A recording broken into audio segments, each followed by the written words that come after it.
आज मैं आपके लिए बहुत ही फनी वीडियो लेके आई हूँ। आप सुने, देखें और एंजॉय करें। Thank you. एक औरत ने अपनी सहेली से पूछा, तुम अपने शौहर से किस तरह पैसे बटोर लेती हो? दूसरी सहेली, जब हमारा झगड़ा होता है तो मैं इन्हें धमकी देती हूँ कि मैं अपने मैके चली जाऊंगी। वो हर बार मुझे किराया दे देते हैं और मैं जाती ही नहीं।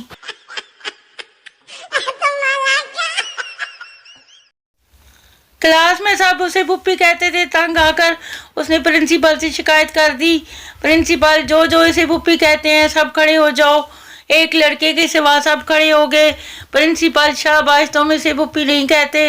लड़का, नहीं सर, मैं तो पूरी क्लास का पुप्पा हूँ।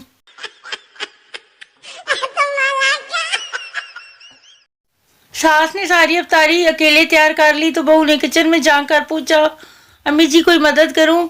सास ने माथे से पसीना पूंछते हुए तारी की जवाब दिया, पुत्र कोठे से जाके अजान दिया।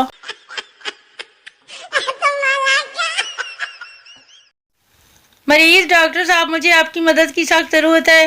मुझे बहुत जल्दी गुस्सा आ जाता है और मैं छोटी छोटी बातों पर लोगों से लड़ने लगता हूँ। डॉक्टर, अच्छा ये बताओ मसला क्या है? मरीज, वो एक दफा बता तो दिया है, तुझे समझ नहीं आती? पागल के बच्चे, खबीस, तुझे डॉक्टर किसने बनाया है?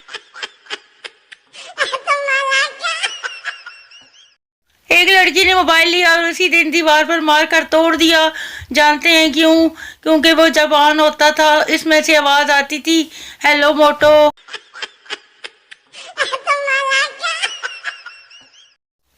मालूम नहीं ये लड़कियां इतनी नजाकत से प्यार से अच्छी करके कैसे छींक लेती हैं।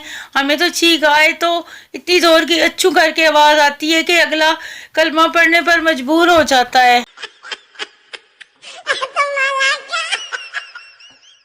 दोस्त सरदार से, औरत की जिंदगी लंबी हसीन, हंसती मुस्कुराती और टेंशन से आजाद क्यों होती है? सरदार, क्योंकि औरत की कोई बीवी नहीं होती।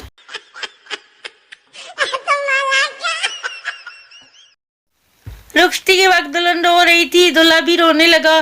किसी ने कहा, वो तो अपने माँ बाप छोड़ रही है, तुम्हें क्या मसला है? दूल्हा, उसने मेरे भी छुड़वा देने हैं।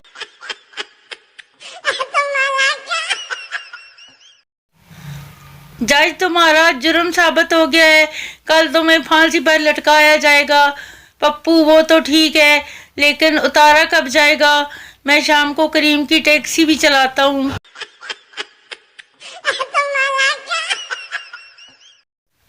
एक बार अमेरिका में एक हवाई जहाज खराब मौसम की वजह से गोते खाने लगा। हवाई जहाज के पायलट ने अपना सारा तजर्बा और महारत लगा के पहाड़ों के दरमियान से बचते बचाते आड़े तिरछे कट मार के त्यारे को बचाकर एयरपोर्ट पर ले आया। इसको इनाम से नवाजा गया और पूछा गया कि ऐसा टैलेंट और तजर्बा उसने कहाँ से और किस तरह हासिल किया। वो बड़ी नरमी से बोला, मैं पहले लाहौर में रिक्शा चलाता था।